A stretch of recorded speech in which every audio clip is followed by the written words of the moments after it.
Hello everyone, welcome to your own channel Decode with Yash, and today we are going to start with another topic that is C++ STL.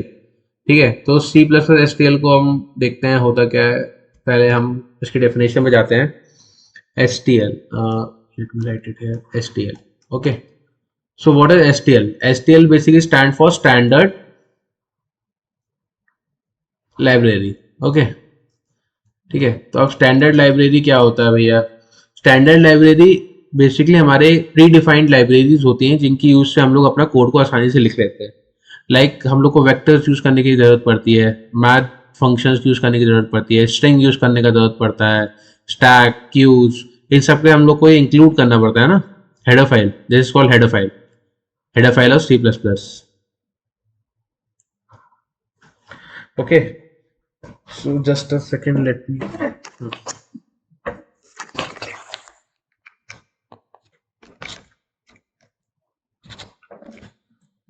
ठीक है, तो हमने देख लिया कि header file हमारी ये होती है जिससे हम लोग C plus plus standard libraries का यूज करेंगे, जो कि प्री डिफाइंड लाइब्रेरीज होती हैं जिसको हम लोग अपने कोड में यूज कर सकते हैं। ठीक है, अभी ये वेक्टर्स मैथ डॉट एच अभी आगे जाके हम लोग समझेंगे कैसे कैसे यूज कर सकते हैं। अभी हम लोग बस डेफिनेशन इतने पे जाते हैं कि हेडर फाइल्स होती हैं। ठीक है, अब इतनी सारी हेडर फाइल्स यूज करोगे बार बार तो कोड भी तो लंबा हो जाएगा। मतलब बहुत सारी हेडर फाइल्स होती हैं, अगर तुम देखोगे तो string, maths, vectors, stack, queues, etcetera बहुत होती हैं। तो हम उसकी जगह एक सिंगल हेडर फाइल यूज कर सकते हैं, hashtag include bit slash stdc plus plus dot H. ठीक है, तो इस लाइब्रेरी में सारी लाइब्रेरीज इंक्लूड होती हैं, तो हमें ये वाली लाइब्रेरी लिखने की जरूरत नहीं है। हम इसी को लिखेंगे तो हमारी सारी लाइब्रेरी इंक्लूड हो जाएंगी। ठीक है, तो मैं अपनी इस लाइब्रेरी को हटा भी देता हूँ, ये दोनों लाइब्रेरी हटा कमेंट आउट कर देते हैं, चलो कोड मिल जाएगा बाद में। ठीक है, ये सब हटा दो। ठीक है, अब आगे आते हैं।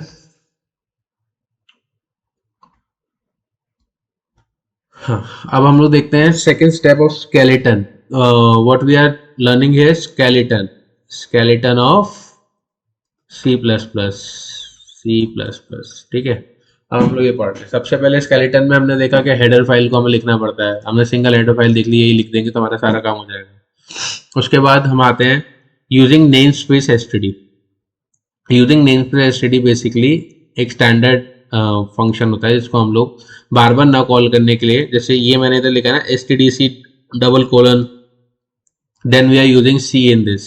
So some functions are like this, like C in, input and output statements are here na, C out and endl.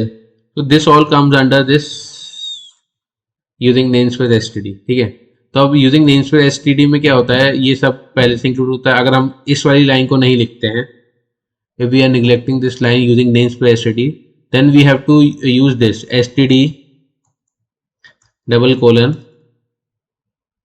then we have to write C in, C out, whatever we have to write.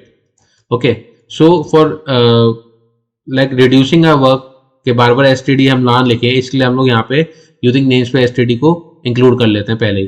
ठीक है, अब हम क्या करते हैं, इसको सारा हटा देते हैं, एक बार हो गया।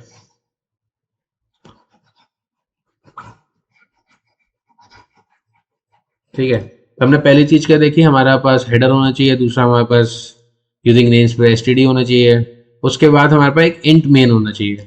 मेन फंक्शन है नेसेसरी किसी भी सी प्लस प्लस कोड के लिए, इसके बिना कोड रन नहीं करता। ठीक है, चाहे आप इधर लिखो किसी और सीपीपी फाइल में लिख के इसमें ऐड कर लो, वो आपकी मर्जी है, मगर होना जरूर चाहिए इंट मेन। ठीक है, उसके बाद हमने क्या करा, इंट मेन के बाद हमने इंट मेन के अंदर हमारा मेन फंक्शन जितना भी हमारा कॉलिंग होती है, कोई इनपुट आउटपुट जो हम लोग स्टार्टिंग में करेंगे वो यहाँ पे आएगा। यूजर, ये यूजर के लिए होता है, यूजर यहाँ पे इनपुट करेगा। ठीक है, तो हमने प्रिंट फंक्शन कॉल कर दिया। अब प्रिंट फंक्शन हमारे को यहाँ पे दिख रहा है वॉइड प्रिंट नाम से। वॉइड का क्या सिग्निफिकेंस है, देखो दो टाइप के फंक्शन होते हैं, एक नो रिटर्न टाइप, एक रिटर्न टाइप। तो नो रिटर्न टाइप में तो वॉइड आ गया, रिटर्न टाइप में इंट आ गया। अब इसमें भी हो जाता है with parameter, without parameter, that is further classification, but basic classification क्या है, नो रिटर्न टाइप और रिटर्न टाइप। तो हमारा नो रिटर्न टाइप में वर्ड लिखा जाता है, रिटर्न टाइप में int, bull, string, double, float, ऐसे सारे डेटा टाइप्स आ सकते हैं यहाँ पे। ठीक है, अब मल्टीप्लाई और प्रिंट, तभी हम प्रिंट पे देखते हैं, हमने प्रिंट कॉल किया, प्रिंट में हमने सी आउट कर दिया 5। ठीक है, तो अब सी आउट करने से क्या होगा, यहाँ से प्रिंट कर देगा, यहाँ से कॉल हुआ, यहाँ पे आया, यहाँ से इसने सी आउट दिखा और सीधा सीधा वो प्रिंट कर दिया, तो हमारे को आंसर 5 मिल जाएगा आउटपुट में। ठीक है, आउटपुट में हमारे को 5 मिल जाएगा। उसके बाद हम लोग सेकंड, देखो मैंने मल्टीप्लाई कॉल किया, अगर हम सिर्फ कॉलिंग पे ध्यान देंगे तो ये 5 जा रहा है, 5 किसको मिलेगा, ए को मिलेगा, और 6 किसको मिलेगा, बी को मिलेगा, ए इंटू बी 30 हो जाएगा। ठीक है, तो हमारा आंसर यहाँ पे 5 और 30 आना चाहिए अकॉर्डिंग टू आर कोड। आएगा क्या, वो भी 5 और 30 आ रहा है, वैसे मैं कोड रन करके दिखाता हूँ। हम इसको थोड़ा सा हटा देते हैं। अब देखो, इसमें हमने मल्टीप्लाई कॉल किया था तब तो यहाँ पे आया, अब इसने यहाँ पे इंटीजर इसको रिटर्न टाइप, ये जो इंटीजर फ्लोट डबल जो भी इधर लिखा होगा वो उसका रिटर्न टाइप होता है, तो इसने रिटर्न क्या करा, ए इंटू बी करा।